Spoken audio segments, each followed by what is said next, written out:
What's up, guys? Welcome to the first Reclaim Report of 2019. I'm Dustin, here with my boy Griffin. Howdy, motherfuckers. Howdy. Alright, we got a couple of news stories for you today, so let's go ahead and jump right in, Griffin. That's right. First up, we've got PlayStation doing some big numbers. No shit, man. Bit of an understatement. The latest numbers put the PS4 at approximately 92 million lifetime sales, which is insane. More than that, it puts the PS4 at just 10 million units behind the original Wii in total sales. Can you believe that? I remember when everyone and their grandma had a Wii. Yeah, 2006, 2007 was a simpler time when we could all go enjoy a game of Wii Sports bowling with our old-ass grandparents, and, the government wasn't shut down.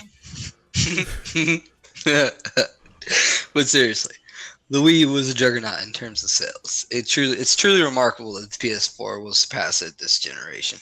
Agreed. So next up, we've got some interesting Spidey DLC news. During Marvel's Fantastic Four week live stream, they revealed something fantastic is coming to the game. What? New suit, I'm guessing? Yeah, they didn't elaborate, but that's the safest bet considering they haven't announced any DLC past The City That Never Sleeps. Well, you guys keep an eye out for that new suit, if you're still playing Spidey, anyway. And next up, we've got some news about Epic Games. Ooh, I heard they're gunning for Steam. Is that true? Well, it's going to be an uphill battle, but it could happen. Ubisoft has announced that The Division 2 will be available on the Epic Games launcher and not available on Steam. And this isn't the first game we've seen make this same choice, so... No, it is not. And with such a big hitter making such a bold move, it probably won't be the last. The fact that Epic Games Launcher only takes 12% of revenue versus Steam's 30% might also factor in for some of these companies, especially smaller indie studios. Wow. Wow. It'll be interesting. It'll be interesting to see how that shapes out over the next couple of years. Until then, there's a new challenge in Overwatch. Have you heard about that? That's right, the Bastet Challenge for Ana. There's not much to this challenge except to win 9 games across either quick play, arcade, or competitive. Yep. And you unlock some cool rewards along the way. A spray, a new victory pose, cha-ching, and a badass new skin for Ana. Sounds dope. It's got like a gold. Yeah, it is. It looks awesome. If you guys haven't seen it, go check it out. The Bastet skin for Ana. Anyways, for our last story, a little bit of that God of War news. Not much here, just that the director had some DLC he wanted to write, but basically it was too ambitious, and they're going to save it for the sequel. Pretty basic stuff. Can't wait for the sequel, though. Yep.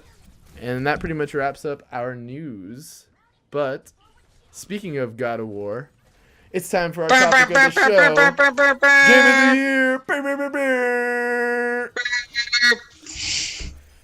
So we're going to keep this relatively short and sweet because it's already 2019. We're already well into 2019. So who really cares what our Game of the Year was, at this point. But for me, it was God of War. So love that game. It had an emotional impact on me.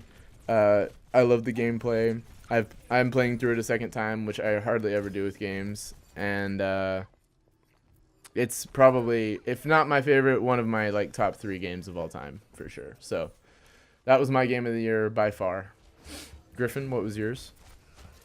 I'll go with God of War. Going with God of War.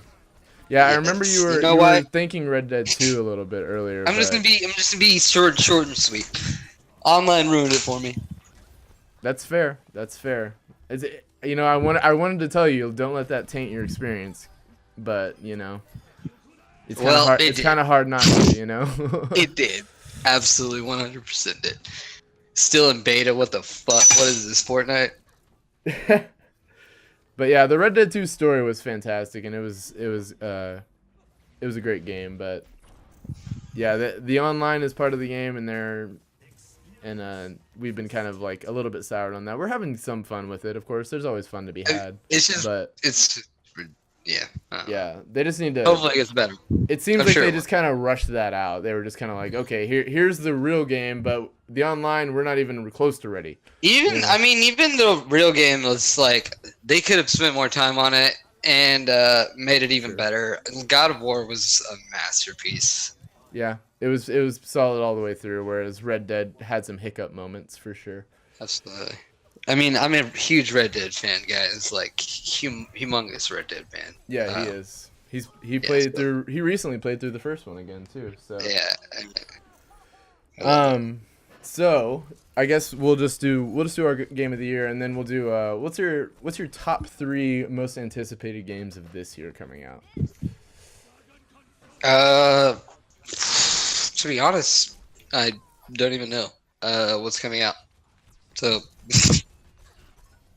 Yeah, I can't really say I blame you. There's not a ton of major releases announced for the early part of 2019.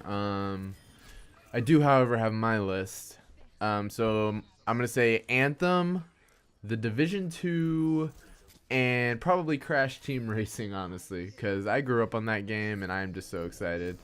Anthem and Division 2 are kind of similar. They're both going to be like, I think, shared online experiences, co-op experiences, and I think they're going to be good for the channel, and I'm excited to get to play them with you and play them with other people. So yeah, that pretty much does it. Yeah, anyways, I did just want to let you guys know one more thing.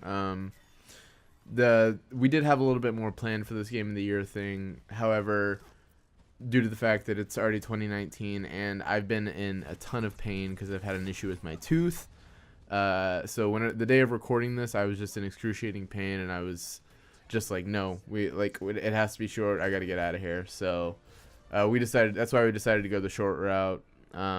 So sorry we didn't do more for you guys for game of the year, but yeah, God of War is our game of the year. That's the sum of it all. Hopefully next year we'll be filling up to doing a little bit more. But anyways, thanks for watching, guys. Until next time, keep fucking that chicken. I'm a god, boy.